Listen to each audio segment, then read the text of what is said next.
Hey everybody! So today I want to read a book to you that I read to my little boy when it was probably about 20 years ago. So, do you guys, maybe some of you remember Mr. Seth? When he was about 2 years old, my sisters gave him this book. It's called Purple, Green, and Yellow. I found it in the library and I thought, oh my goodness, I want to read that. It's by Robert Munsch and Helene Desputeaux. Purple, green, and yellow.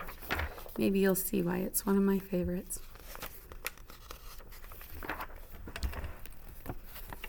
Has this ever happened to you? Crafting sometimes takes over. Brigid went to her mother and said, I need some coloring markers. All of my friends have coloring markers. They draw wonderful pictures. Mommy, I need some coloring markers. Oh, no, said her mother. I've heard about those coloring markers.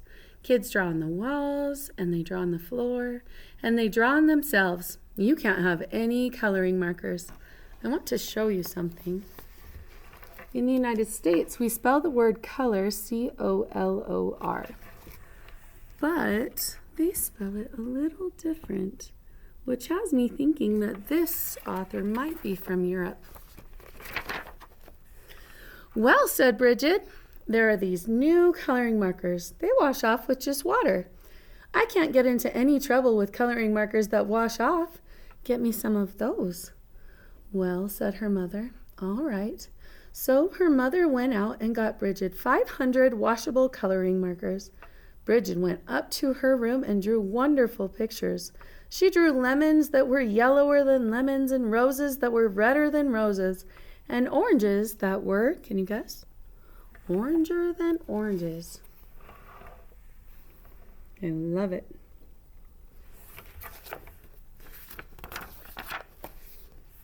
Her mother was amazed. She said, wow, my kid's an artist. But after a week, Brigid got bored. She went to her mother and said, Mom, did I draw on the wall? No, said her mother. Did I draw on the floor? No, said her mother. Did I draw on myself? No, said her mother.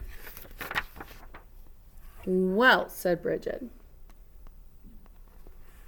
I didn't get into any trouble, and I need some new coloring markers. All of my friends have them. Mommy, there are coloring markers that smell. They have ones that smell like roses and lemons and oranges, and even ones that smell like cow plops.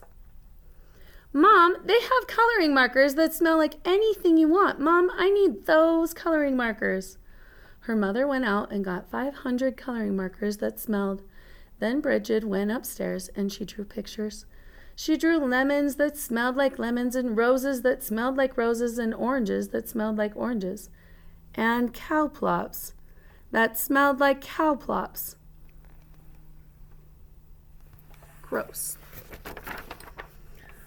Her mother said, wow, my kid's an artist. But after a week, can you guess? Brigid got bored. She said, Mom, did I draw on the floor? No, said her mother. Did I draw on the walls? No, said her mother. Did I draw on myself? No, said her mother. Well, said Brigid, I need some new coloring markers. These are the best kind. All my friends have them. They are super indelible, never come off till you're dead, and maybe even later coloring markers. Mom, I need them. So her mother went out and got 500 super indelible, never come off till you're dead, and maybe even later coloring markers. Brigid took them and drew pictures for 3 weeks. She drew lemons that looked better than lemons, and roses that looked better than roses, and oranges that looked better than oranges, and sunsets that looked better than sunsets.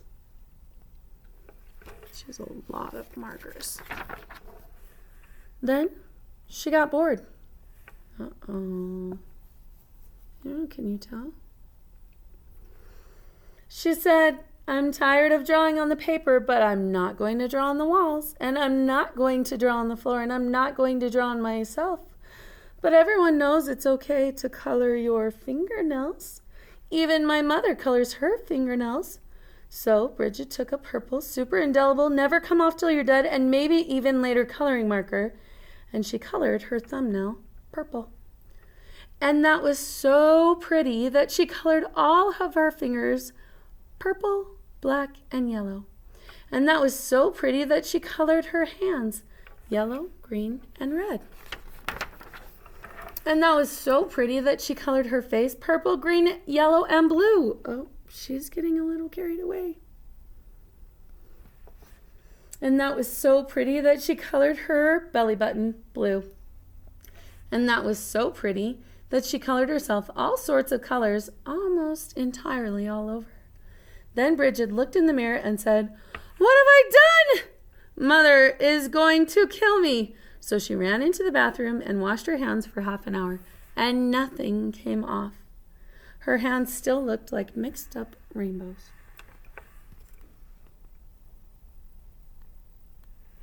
Pretty impressive. Then she had a wonderful idea. She reached way down at the bottom of the coloring markers and got a special colored marker.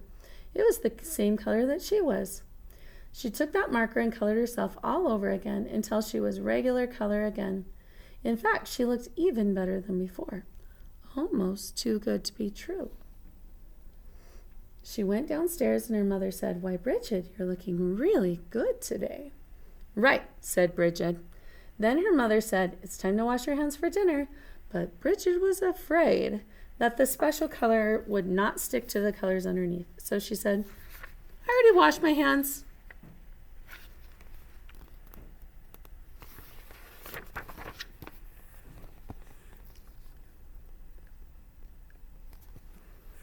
But her mother smelled her hands and said, "Oh, no soap."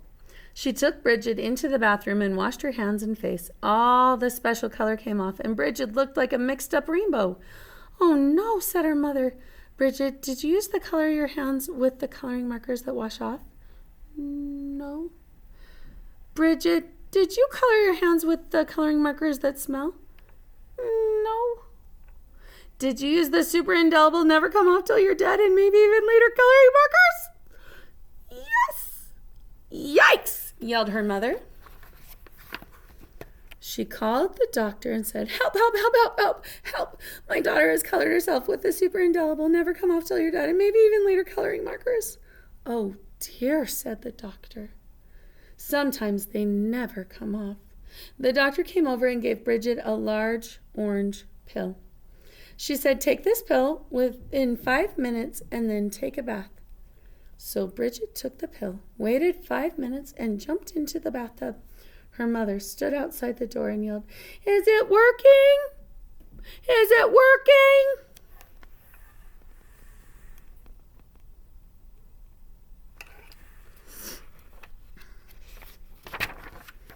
"Yes," said Brigid, "everything is coming off." And Brigid was right. Everything had come off. When Brigid walked out of the bathroom, she was invisible. That would be so cool. I want to take that pill. "Oh no," yelled her mother. "You can't go to school if you're invisible. You can't go to university if you're invisible. You'll never get a job if you're invisible. Brigid, you've wrecked your entire life." "Don't worry," said Brigid. She ran into her room and got the special colored marker and colored herself entirely all over until you couldn't even tell the difference. In fact, she looked even better than before. Almost too good to be true. But her mother said, "Brigid, you can't go through life like that. You're just a picture. Everyone will know that something is wrong." "No, they won't," said Brigid. "Yes, they will," said her mother. "No, they won't," said Brigid. "I colored Daddy while he was taking a nap, and you haven't noticed anything yet." "Good heavens!" yelled her mother, and she ran into the living room and looked at Daddy. He looked even better than before. Almost too good to be true. "Doesn't he look great?" asked Brigid. "I couldn't even tell the difference," said her mother. "Right," said Brigid, "and neither will he." As long as he doesn't get wet.